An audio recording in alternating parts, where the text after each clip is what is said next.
College ছাত্রী খাদিজা হত্যা চেষ্টার দায়ে ছাত্রলীগ নেতা বদরুল আলমকে যাবজ্জীবন কারাদণ্ড দিয়েছেন আদালত এবং একই সাথে ৫,০০০ টাকা জরিমানা করা হয়েছে। আর এই রায়ে সন্তুষ্টি জানিয়েছে খাদিজা এবং তার পরিবার। আইনি লড়াইয়ে পাশে থাকায় সবাইকে ধন্যবাদও জানিয়েছেন খাদিজা। তবে আসামি পক্ষ বলছে এতে ন্যায় বিচার প্রতিষ্ঠিত হয়নি, তাই উচ্চ আদালতে যাবেন তারা। বুধবার সকালে কড়া নিরাপত্তায় কলেজ ছাত্রী খাদিজা হত্যা চেষ্টা মামলার একমাত্র আসামি বদরুলকে হাজির করা হয় সিলেটের মহানগর দায়রা জজ আদালতে।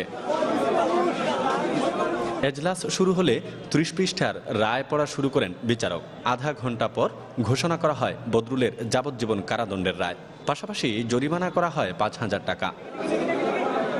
রায়ে সন্তোষ জানিয়েছেন রাষ্ট্রপক্ষের আইনজীবী ও খাদিজার স্বজনরা। বলেন, নারীর মর্যাদা রক্ষায় এই রায় অনুকরণীয় হয়ে থাকবে। আন্তর্জাতিক নারী দিবসে তিনি সেই রায় দিয়েছেন।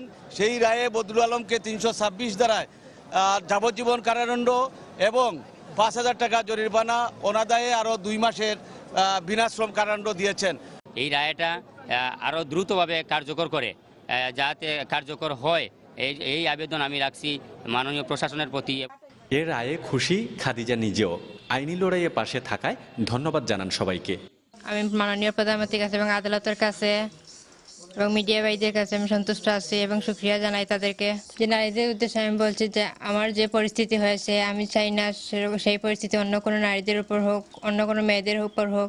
তবে আসামির আইনজীবীর দাবি, এই রায়ে ন্যায় বিচার প্রতিষ্ঠিত হয়নি, তাই উচ্চ আদালতে যাবেন তারা। বাস্তবতার উপরে ভিত্তি করে এই রায়টা দেওয়া হয়েছে। তো আমি এই যে নকল উঠানোর পর সিদ্ধান্ত নিব, মানে হাইকোর্টে যে কিভাবে আপিল করব। আপিল করলে আশা করি ইনশাল্লাহ আমার আসামি খালাস পাবে। প্রেমের প্রস্তাব প্রত্যাখ্যান করায় ২০১৬ সালের ৩ অক্টোবর সিলেট সরকারি মহিলা কলেজের ছাত্রী খাদিজার উপর নৃশংস হামলা চালায় শাহজালাল বিশ্ববিদ্যালয়ের ছাত্রলীগ নেতা বদরুল। ভয়াবহ ওই হামলার ভিডিও ফুটেজ ছড়িয়ে পড়ে সামাজিক যোগাযোগ মাধ্যমে। নিন্দার ঝড় উঠে দেশ জুড়ে। এ ঘটনায় খাদিজার চাচা আব্দুল কুদ্দুস বাদী হয়ে বদরুলকে একমাত্র আসামি করে মামলা দায়ের করেন। গুলজার আহমেদ, চ্যানেল 24, সিলেট।